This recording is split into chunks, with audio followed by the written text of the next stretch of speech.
meu entrevistado de hoje é Pompeu Escola, que é o CEO da Ciclo Agritech. E o tema da nossa entrevista será o desafio do empreendedorismo nas agritechs.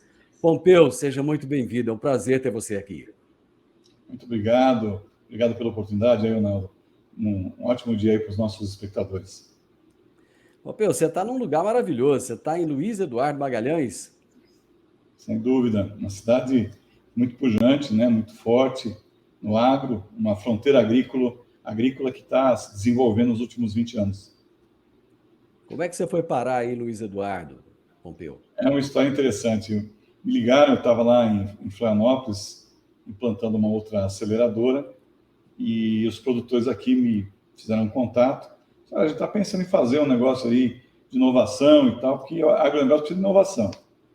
E eu disse, tudo bem, e onde é que é? Na Bahia. Eu falei, não, na Bahia eu não vou não, porque eu tinha uma visão da Bahia há 20, 30 anos atrás, uma Bahia bem desorganizada, uma Bahia ainda com muitas deficiências, né? Aí, depois de muita insistência, a gente marcou uma primeira visita, eu vim umas 6 vezes, aí percebi que existia uma infraestrutura mínima importante para montar esse aparelho que a gente montou aqui, que é a Ciclo Agritech. Qual que é a missão e os objetivos da Ciclo Agritech? A missão da Ciclo é construir inovação para o agro de uma tal maneira que seja aplicável. Em geral, o pessoal fala inovação e vem lá com uma balança para pesar o gado, não sei o que lá e tal. E, em geral, o fornecedor, né? Uma Siemens e tal. E nem sempre isso bate com o dia a dia, né, Ronaldo, do problema que o agricultor e que o produtor pecuarista está passando. Então, fazer ao contrário, né? Quais são as dores que as pessoas estão vivendo e aí incentivar inovações que venham atender essas dores. Então, essa é a nossa missão, casar as necessidades do agro com essa pauta de inovação tecnológica e gerar produtos, serviços, tecnologia, biotecnologia, tudo aquilo que, de fato, faça diferença. Como é que você começou nesse setor de tecnologia e principalmente voltado para o agro? Você já tinha um pezinho lá na terra, na roça ou não? Já tinha, eu não venho, na minha formação não é nessa área, né? Eu sou psicólogo, tecnólogo e administrador de empresa, mas 40 anos de consultoria, eu tinha passado na década de 90, eu passei uns 10 anos dando consultoria para agronegócio. Então, para a cooperativa Batavo, para a cooperativa agrária, várias cooperativas do Paraná, né? E isso me deixou mais próximo do ciclo da soja, do processo de industrialização. Então, quando eu vim para cá, não era um leigo completo, mas aprendi muita coisa aqui nesses 4 anos, muito.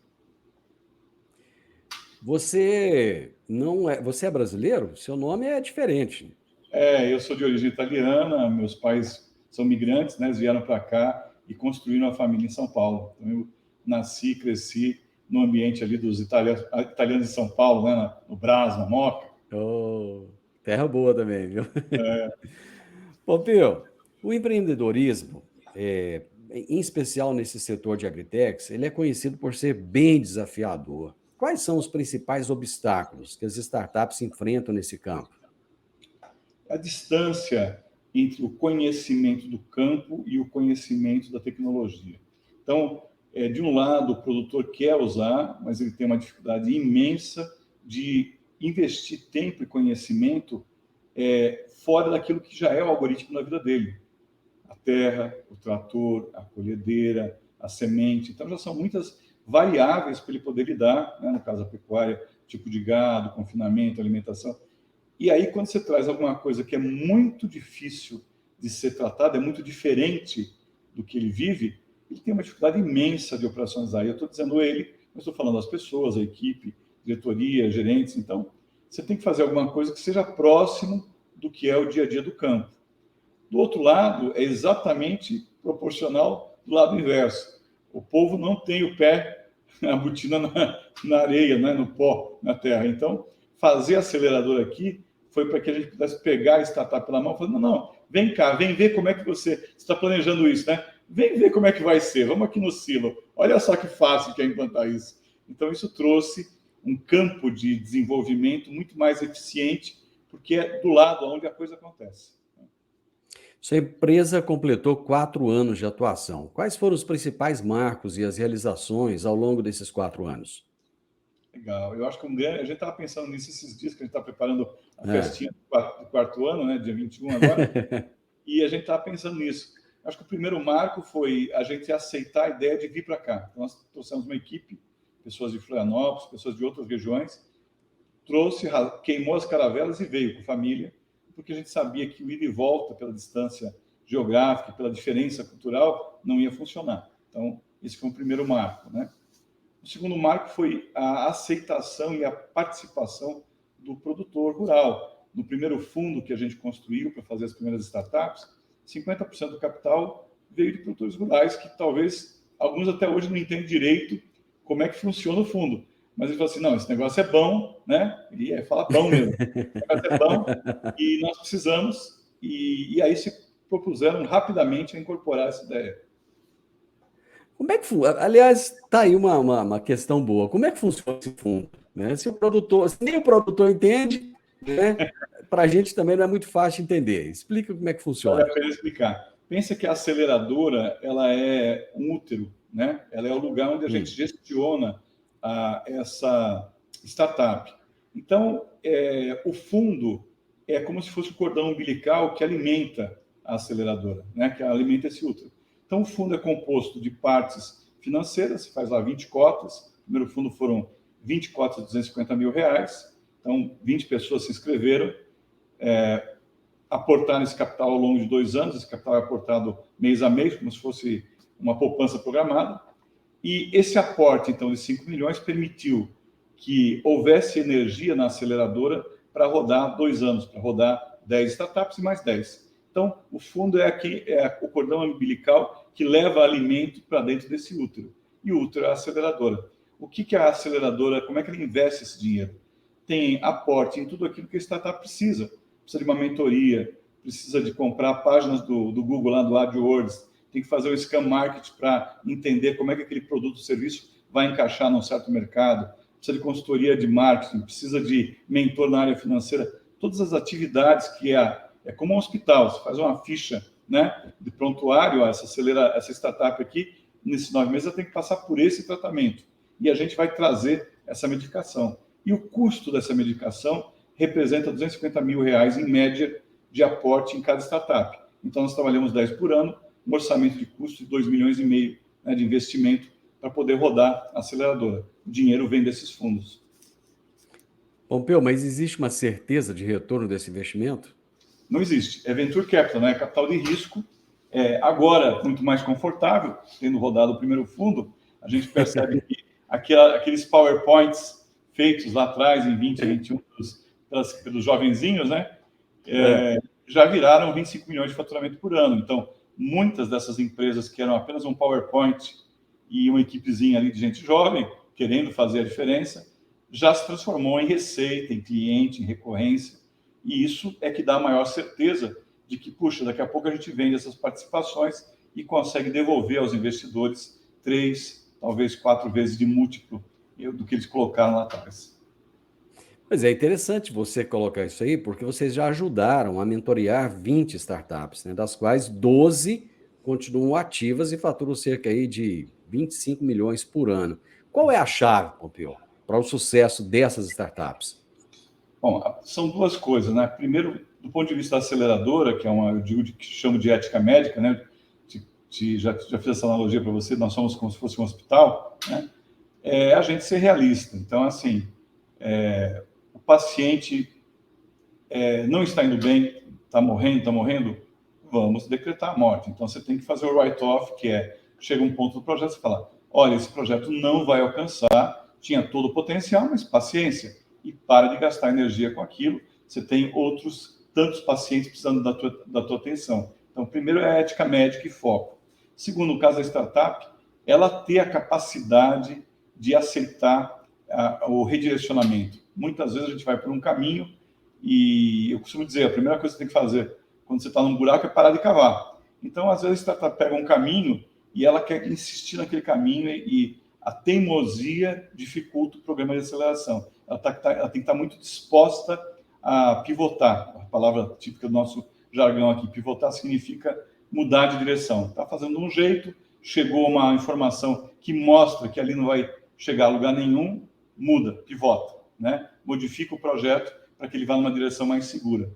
As que conseguem ter essa flexibilidade e se envolvem com o programa têm conseguido sair do outro lado vitoriosas. Como é que vocês selecionam essas startups para participar desse programa de aceleração? Eu chego lá, por exemplo, com o PowerPoint, né, conforme você disse, né? Oi, Pompeu, tudo bem? Eu sou o Divino, tenho uma ideia fantástica aqui. Eu imagino que você vai me dar um tempo para apresentar essa ideia. E aí? Essa é uma boa pergunta. O edital, né, a gente usa, estamos mudando esse critério agora no 4º ano, mas até então a gente usou editais anuais. As pessoas, a gente anunciava o edital no mês de outubro, final de outubro, a gente começava a anunciar o edital. Esse edital era enviado para as aceleradoras, incubadoras, para escolas, enfim, para onde tem um meio estudantil e um meio de iniciativas, né, de startup. E normalmente vem para cá todo ano 50, 60 projetos desse tipo. Quer me aplicar, né? Então a gente olha para a equipe que está envolvida, a gente pede um vídeo da equipe, por que o cara se envolveu, como é que é a formação dele, por que ele quer mexer com isso, né? Se tem alguma coisa a ver com a vida dele, se aquilo tem propósito, né? Ou se é um passatempo. E a gente olha para o projeto, para o PowerPoint, e vê se a tese está aprofundada, se eles realmente já fizeram um pouco de pesquisa, se tem profundidade.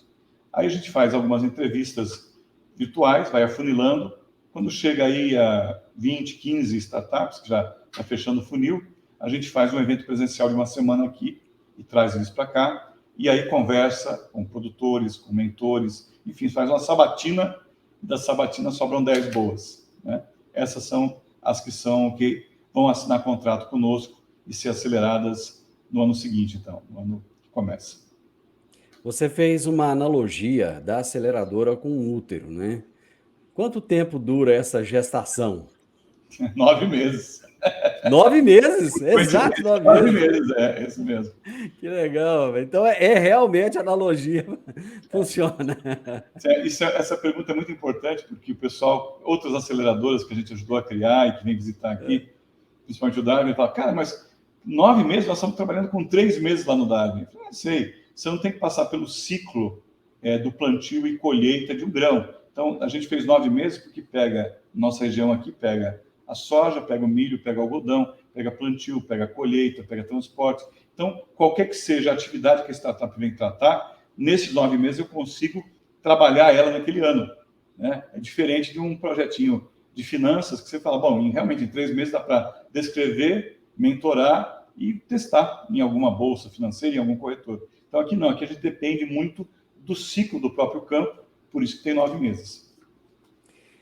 Com toda essa experiência que você tem, já de anos e tal, e já passou por tanta coisa, já viu tanta coisa, já viu tantas ideias. Quando alguém chega com uma ideia para você, num primeiro momento dá para olhar e falar assim: essa funciona e não, essa aqui eu não quero nem dar moral para ela porque não vai virar. Acontece? Eu vou dizer para você assim, Divina, em 80% das vezes a gente tem uma boa intuição de como é que aquilo vai se desdobrar. Não necessariamente pela ideia, mas pelo perfil das pessoas. Eu costumo dizer que um projeto ruim com uma equipe boa acha o caminho. Um projeto ótimo com uma equipe mais ou menos naufraga. Então, o projeto tem um mínimo, a tese tem um mínimo de aderência e tal, e a equipe é boa, e está motivada, e tem interesse, não tem outras coisas conflitantes. Às vezes o cara fala, não, eu quero fazer um curso de russo, uma viagem à França e acelerar esse projeto. Falo, não, você não vai conseguir, porque a aceleração de um projeto de startup exige muito, muito, muito. Então, a gente, em 80% das vezes, a gente tem um bom sentimento do que vai dar aquilo. Mas já vi alguns projetos que eu não teria aprovado darem muito certo, muito. Ah, é? Muito. Tem um projeto da primeira safra aqui, que é a Dioxin, que é colocar gás carbônico e mais alguns produtos na semente antes do seu plantio. Isso muda a respiração da semente, melhora, ela protege a germinação e o vigor. Quando ela vai para o solo, ela gera muita produtividade, ela gera mais sacas por hectare. E nós tivemos na banca de mentoria, Singenta, várias empresas importantes que conhecem bem de semente. E todo mundo era muito certo, não, isso não vai adiantar, não vai funcionar, não sei o que lá. E aí, no final, um produtor grande aqui da região falou assim, Pompeu, a gente bota tanto dinheiro fora, se der certo, vai ser um belíssimo projeto e um case para transformar um pouco a visão das pessoas. Vamos fazer esse aí. Aquela mensagem me tocou tanto e eu votei a favor da gente fazer. E a gente fez, e a Dioxi está aí, já uma empresa que já fatura entre 2 e 3 milhões por ano, tratando a semente para aumentar a produtividade, já está em 16 estados, já está em Goiás aí também. Então, e é um menino, né? O Joãozinho Barbosa veio para cá com 18 anos, bem novinho, mas ele estudava gás carbônico a vida inteira. Então, tem horas, tem 20% que é surpresa. Você até pensa que não vai dar, e dá. Cara, como é que os caras têm essas sacadas, hein? Não dá para entender. Tem hora que a gente vê assim, umas ideias, fala, como é que alguém pensou nisso, né? É muito curioso, eu diria para você, hoje as áreas de estudo e o acesso à informação é imenso. E a motivação de uma startup vem de coisas muito subjetivas. A gente tem startups que, sei lá, tiveram um problema na sua vida. Agora não vou falar de agro, vou falar de uma outra startup, de um outro lugar que nós criamos acelerador, né? Então, o sujeito veio lá com uma proposta de trazer informações da caixa preta do carro. Todo carro tem uma caixa preta com informações importantes, como o avião. Os carros também têm. E esse cara, mas por que você se propôs a mexer com isso? Meu irmão morreu e até hoje a gente não sabe o que teria acontecido, porque não tinha nenhuma informação para ler a caixa preta. E aí eu decidi, dali por diante, eu disse, não, eu vou dar um jeito de abrir a caixa preta do carro e pegar algumas informações dali para eu poder perceber. É frenagem, aceleração, o cara perdeu os sentidos. Então, às vezes, a startup nasce com uma questão pessoal do sujeito, da vida dele, que leva ele a querer estudar com mais propriedade alguma coisa. Nós falamos aí de 20 startups que vocês estavam mentoreando, 12 delas já estão faturando aí um bom dinheiro. O que aconteceu com as outras 8? Nessa fase do berçário, a aceleradora é a primeira estrutura formal que uma startup vive. Ela vem da escola, da academia, ela vem de casa, ela vem da garagem, vem de algum lugar, e o primeiro lugar formal, um centro de empreendedorismo estruturado para ela é aqui. Então, é o berçário. E no berçário tem muita mortalidade. Então, mundialmente, nesses 40 anos, o indicador que vem lá de fora para a gente na aceleração entram 10 e saem 2 boas, só 2 sobrevivem depois de 24 meses. Entendeu? Meu Na Deus do céu. aceleração, a mortalidade é imensa, 80% da mortalidade. O Brasil tem um número melhor do que esse. Primeiro, porque a gente acelera há pouco tempo, tem 7 anos que se faz aceleração no Brasil. As primeiras aceleradoras começaram 7 anos atrás, mais ou menos aí. E então a gente não tem muita aceleração. A gente tem hoje 20 aceleradoras no país, exclusivamente do agro. Nós começamos, tem agora uma outra aceleradora começando a trabalhar no Rio Grande do Sul, ainda começando a desenvolver um primeiro trabalho, mas não tem mais nada. E o Brasil, 30% da receita brasileira é agricultura. Então, nós temos ter umas 20 aceleradoras de agro, né? Então, o processo do Brasil, a gente tem uma taxa melhor de sucesso. Essa taxa de sucesso 5 em 10 é uma taxa que o Brasil já conseguiu. Se você olhar para as aceleradoras, você vai ver que a gente consegue 5 boas de cada 10. Mas por que isso existe? Porque a gente escolhe muito, né? Tem pouca aceleração. Uma única aceleradora no Canadá faz 1.000 startups por ano. 1.000. Aí 20% é 200, é bom, né? O Brasil inteiro faz 250 startups por ano. 250. É pouco. Aproveitando esse mercado que está em expansão no país aí, que está em aberto, né? Vocês têm planos de expandir para outros locais? Sim, nós estamos expandindo agora, né? Neste ano mesmo, para 2 localidades, para São Paulo e para Santa Catarina. Por que fazer isso, né? Depois da pandemia, o virtual acabou ocupando um espaço grande na vida das pessoas, mudou a forma de pensar. É mais difícil a gente tirar um bom empreendedor de perto da onde ele vive, trabalha e estuda. Então, a ideia de construir unidades em São Paulo, visa o interior de São Paulo, tem muita coisa boa acontecendo em Campinas, em Sorocaba, tem boas escolas, tem bom aprendizado, né? Jundiaí. Então, você consegue trazer, deixar mais animado o empreendedor que está nessas geografias, porque ele percebe que São Paulo não é tão longe do dia a dia dele, da cultura dele, da vida dele, do que Luiz Eduardo Magalhães. Embora os testes, a avaliação, o desenvolvimento do projeto vai ser feito aqui. De toda forma, aquilo que vai ser feito, né, vai ser feito aqui. Mas a gente consegue trabalhar o projeto numa outra geografia e tem um grupo que eu chamo de despachante, né? Quando você quer tirar uma carta, você vai lá numa pessoa e dá para ele os documentos para ele fazer alguns trâmites. Então, a gente construiu, isso também é único nosso, um grupo de despachantes, que são biotecnólogos, engenheiros, agrônomos, que vão fazer os testes necessários para aquele projeto. Se é uma biotecnologia, se é um protocolo. Então, isso, por conta da pandemia, da mudança de funcionamento do mundo, nós tivemos que adaptar o nosso modelo. Santa Catarina é a mesma coisa. Santa Catarina tem um oeste catarinense maravilhoso em termos de projetos. Você sabe que tem empresas lá, startups, que mexem até com prótese óssea para gado, para bovino, para suíno. Eu não sabia.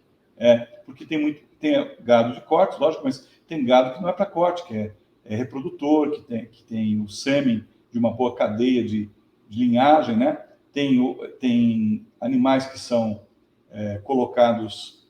Acho que deu uma travada aí no vídeo. Vamos ver se volta. Você está me vendo? Estou te vendo, está tranquilo. Tá, para mim deu uma travadinha. Muito bem. Então, os caras desenvolveram osso artificial sintético para fazer cirurgias de prótese. E nós conversamos com eles lá atrás, e ele falou, puxa, mas Eduardo é tão longe e tal. Então, a gente percebeu que, no caso dessas duas geografias, a gente deveria fazer um esforço e colocar unidades, porque isso vai ampliar as oportunidades. Amigo, muito bom. Eu estou saindo melhor do que entrei, porque eu estou entendendo muito mais. Eu tinha muitas dúvidas, né? E eu acho que o nosso ouvinte também, o nosso espectador, ele está entendendo um pouco melhor. Quem quiser mais informações a respeito de vocês, onde é que te encontra? Onde é que encontra a Ciclo? Então, ciclo.com, né? É o nosso site, mas eu também deixo aqui na programação o meu WhatsApp, que é bem fácil, pode falar comigo, né? 11 98259 6066.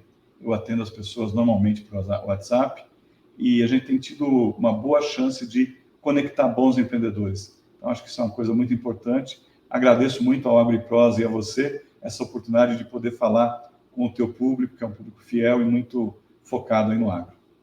Muito obrigado, foi uma honra. Só lembrando que o Ciclo é CYKLO. É isso mesmo? É isso mesmo. Pompeu, grande abraço, meu amigo. Volte mais vezes, fique sempre muito à vontade. Muito obrigado, viu? Muito obrigado. Hoje eu conversei com Pompeu Escola, que é o CEO da Ciclo Agritech, e o tema da nossa prosa foi o desafio do empreendedorismo nas agritechs. E se você gostou dessa nossa prosa, deixe o seu gostei, deixe uma mensagem para a gente, fale o que você achou, né? O que você acha desse empreendedorismo, dessas agritechs que surgem a todo momento e que estão mudando a cara do nosso agronegócio. E se inscreva nesse canal. Grande abraço para você e até a nossa próxima prosa. Tchau, tchau.